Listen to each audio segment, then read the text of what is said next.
Guys, welcome back to my YouTube channel. Hope ಎಲ್ಲರೂ ಚೆನ್ನಾಗಿ welcome back to my YouTube channel. Hope ಎಲ್ಲರೂ ಚೆನ್ನಾಗಿದ್ದಾರೆ ಅಂದ್ಕೊಂಡು ಇವತ್ತಿನ ಡೇ ವ್ಲಾಗ್ನ ಶುರು ಮಾಡ್ತಿದ್ದೀನಿ.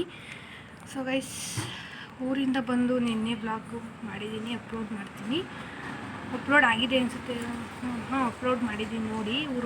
ಊರಿಗೆ ಹೋಗಿದ್ದು ವ್ಲಾಗ್ನ. ನಿನ್ನೆನೂ ಬಂದು ಸಹ ಶಿಟ್ಟಳ್ಳಿ ಆಂಜನೇಯಂದು ವ್ಲಾಗ್ ಇದೆ, ಅಪ್ಲೋಡ್ ಮಾಡ್ತೀನಿ ಅದನ್ನು ಸಹ. ಎಡಿಟಿಂಗ್ ಎಲ್ಲ ಆಗಿದೆ, ಒಂದಾದ್ಮೇಲೆ ಒಂದು ಅಪ್ಲೋಡ್ ಮಾಡಬೇಕಲ್ವ. ಹೂವು ಇಲ್ಲ, ಫ್ರೀಯಾಗಿದ್ದೀನಲ್ವ, ಅದಕ್ಕೋಸ್ಕರ ಒಂದು ವ್ಲಾಗ್ ಇದ್ದಂಗೆ ಎಡಿಟ್ ಮಾಡಿ ಇಟ್ಕೊತಿದ್ದೀನಿ. ಸೊ ಗೈಸ್, ಇವತ್ತಿನ ಡೇ ಬಂದು ಯಾವ ವಾರ ಇತ್ತು? ಇವತ್ತು ಶುಕ್ರವಾರ.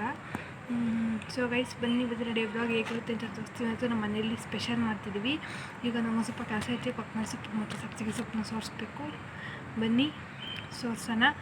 ಅಮ್ಮ ಒಳಗೆ ಚಿಕನ್ ಸಾಂಬಾರು ಮಾಡ್ತೈತೆ, ಬನ್ನಿ. ನೋಡಿ ಗೈಸ್, ಕೊತ್ತಂಬರಿ ಸೊಪ್ಪು ಸಬ್ಸಿಗೆ ಸೊಪ್ಪು ತಂದೈತೆ. ಇಲ್ಲಿ ಶುಂಠಿ ಮತ್ತು ನಿಂಬೆಹಣ್ಣು ತಂದೈತೆ. ಬನ್ನಿ ಈಗ ಇಷ್ಟೂ ಸೋಸ್ಬೇಕು. ಸೋಸ್ಬಿಟ್ಟು ಆಮೇಲೆ ಅಮ್ಮ ಏನು ಮಾಡ್ತೈತೆ ಅಂತ ತೋರಿಸ್ತೀನಿ.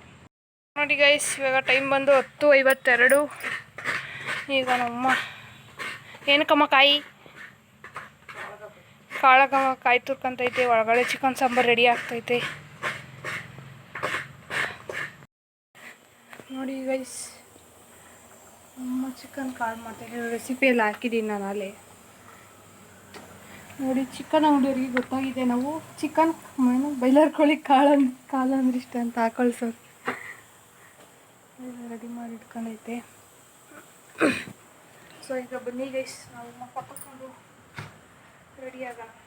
ಇಲ್ಲಿಗೂ ಅಲ್ಲ, ಇದೆ ಸುಮ್ಮನೆ ಮಕ್ಕ ತಗೊಂಡು ಹೆಂಗಿರಿ ನೋಡಿ. ನಾನು ಒಳ್ಳೆ ತಿಂತೀನಿ. ಬನ್ನಿ ರೆಡಿ ಆಗೋಣ.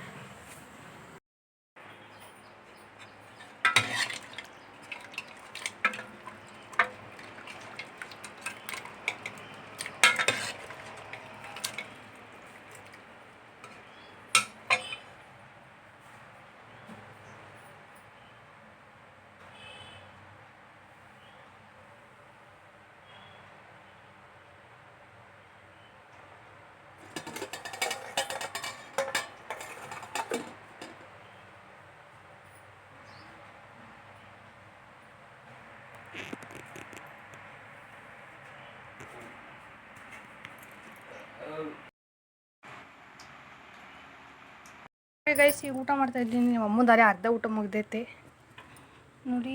ಒಂದು ತಿಂಗಳು ಹೂವು ಇಲ್ದಿರೋ ಕಾರಣ ಸಣ್ಣಗಾಗಬೇಕು ಅಂತ ಇಷ್ಟಿಷ್ಟೇ ತಿಂತಾ ಇರೋದು ನೋಡಿ. ಇಷ್ಟು ಸಣ್ಣ ಬೇಕು ಅಂದರೆ ಇಷ್ಟು ಮುದ್ದೆ, ಅಷ್ಟು ಕಾಲು, ಅಷ್ಟು ತಿಂದರೆ ಸಾಕು ನೋಡಿ. ಒಂದೇ ಒಂದು ಕಾಲು. ಕೋಳಿ ಅಂಗಡಿ ಅಂಕಲ್ ಗೊತ್ತಾಗ್ಬಿಟ್ಟೆ ತಮಗೆ. ಬೈಲರ್ ಕೋಳಿ ಕಾಲು ಅಂದ್ರೆ ಇಷ್ಟ ಅದ ನೋಡಿ. 4 ಕಾಲು ಕಳಿಸಿದ್ರು. ಸ್ವಲ್ಪ ಅನ್ನೈಕೋ ಬರೋ ತಟ್ಟೆಗೆ ಹಾಕೋತಿದ್ಯಾ. ಇರು ಗೈಸ್, ವೆಲ್ಕಮ್ ಬ್ಯಾಕ್. ಈಗ ಟೈಮ್ ಬಂದು 10:40 ರಾತ್ರಿ. ಈಗ ವ್ಲಾಗ್ನ ಕಂಟಿನ್ಯೂ ಮಾಡ್ತಾಯಿದ್ದೀನಿ.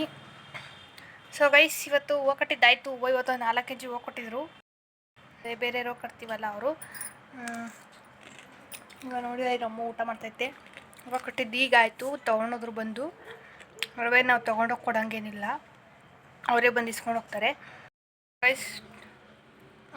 ಈಗ ನೋಡಿ, ಇವತ್ತು ಹೂವು ಕಟ್ಟಿ ಅದು ಇಷ್ಟೊಂದು ಬಣ್ಣ ಹಾಕೋರಿ. ಮಂಗಳಂಟಿ ಕಟ್ಟಿದ್ರೆ ಇಷ್ಟೊಂದು ಬಣ್ಣ ಆಗೋಲ್ಲ. ಮಲ್ಲೆ ಹೂವು ಬರ್ತಾವಲ್ಲ, ಮಲ್ಲೆ ಜಾಸ್ತಿ ಬಣ್ಣ ಹಾಕ್ತಾರೆ, ಅದಕ್ಕೆ ಇಷ್ಟೊಂದು ಬಣ್ಣ ಆಗೋದು. ಈಗ ಹೋಗಿ ಒಂದು ಸ್ವಲ್ಪ ಹೊತ್ತು ಆಚೆ ಕೂತ್ಕೊಂಡು, ಈಗ ಒಂದು ಸ್ವಲ್ಪ ಒಂದು ವ್ಲಾಗ್ ಎಡಿಟ್ ಮಾಡೋದಿದೆ. ವ್ಲಾಗ್ ಎಡಿಟ್ ಮಾಡ್ಬಿಟ್ಟು ಆಚೆ ಕೂತ್ಕೊಂಡು ವ್ಲಾಗ್ನ ಕಂಟಿನ್ಯೂ ಮಾಡ್ತೀನಿ, ಓಕೆನಾ. ಬ್ಯಾಕ್ ಗೈಸ್, ನೆಕ್ಸ್ಟ್ ಡೇ ವ್ಲಾಗ್ನ ಕಂಟಿನ್ಯೂ ಮಾಡ್ತೀನಿ. ಈಗ ಟೈಮ್ ಬಂದು 2 ಗಂಟೆ. ಸೊ ನೋಡಿ ಗೈಸ್, ನಾಳೆ ನಂದು ತಂಗಿದು ಫಂಕ್ಷನ್ ಐತೆ. ಏನು ಗುಡ್ ನ್ಯೂಸ್ ಅವತ್ತಿಂದ ಹೇಳ್ತಿರಲಿಲ್ಲ ಅಂದರೆ, ನಾಳೆ ನನ್ನ ತಂಗಿದು ಹಾಫ್ ಸ್ಯಾರಿ ಫಂಕ್ಷನ್ ಇದೆ. Good news. ನಾಳೆ ನೋಡಿ, ನಾನು ಡ್ರೆಸ್ನ ನೀವು ನೋಡಿರ್ಬೋದು. ನಮ್ಮ ಮಾವನ ಮದುವೆಗೆ ಛತ್ರಕ್ಕೆ ಹೋಗ್ಬೇಕಾದ್ರೆ ಹಾಕೊಂಡಿದ್ದ ಡ್ರೆಸ್ಸು, ಅದು ಒಂದೇ ಸಲ ಹಾಕೊಂಡಿದ್ದು. ಅದಕ್ಕೆ ನಮ್ಮ ಇದನ್ನೇ ಇಕ್ಕ ಸಿಂಪಲಾಗಿ ಸಾಕು ಅಂತು ನೋಡಿ. ಗೈಸ್, ಸೊ ನೋಡಿ ಗೈಸ್, ಇದು ನಾನು ಹಾಕೊಳೋಕ್ಕೆ ಬಳೆ, ಇದು ನಮ್ಮಮ್ಮ ಹಾಕೊಳೋಕ್ಕೆ ಮ್ಯಾಚಿಂಗ್ ತೊಗೊಂಡೈತೆ. ಸೀರೆನ ಆಮೇಲೆ ತೋರಿಸ್ತೀನಿ. ಇದು ಪೂರ್ತಿ ನಂದು, ಏನೇನೋ ಇಟ್ಕೊಂಡಿದ್ದೀನಿ ಸ್ಟಿಕ್ಕರ್ಸ್ ಎಲ್ಲ. ಇದು ನನ್ನ ತಂಗಿಗೆ ಹಾಕೋಕ್ಕೆ ಸೆಟ್ಟು. ಇದು ನನ್ನ ಹೊಸ್ಕೆಗೂ ಹಾಕಿದ್ದೆ. ಫೋಟೋನ ಪಕ್ಕದಲ್ಲಿ ಹಾಕ್ತೀನಿ ನೋಡಿ, ಅದೇ ಥರ ಅವಳಿಗೂ ಹಾಕಬೇಕು ಅಂತ ಇದನ್ನೇ ನಾನು ನಮ್ಮತ್ತೆ ಇದನ್ನ ಯಾಕನ ಅಂತ ಹೇಳ್ತು, ಅದಕ್ಕೋಸ್ಕರ ಇದನ್ನೇ ತಗೊಂಡಿದ್ದೀನಿ. ನೋಡಿರ್ಬೋದು ಈ ಡ್ರೆಸ್ಸು ವೇಲು, ಇದನ್ನು ನಾನಿಷ್ಟ ಹಾಕೋತೀನಿ. ಸೊ ನೋಡಿ ಗೈಸ್, ಇದು ರೇಷ್ಮೆ ಸೀರೆ. ಇದನ್ನು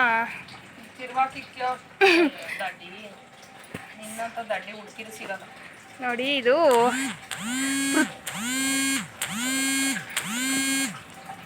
ಸೊ ಗೈಸ್ ಇದು ಬಂದು ಪೃಥ್ವಿಯವರ ಅಪ್ಪ ಅಮ್ಮನ ಒಂದೇ ಸ್ಯಾರಿ ಉಟ್ಕೊಂಡಿರೋದು.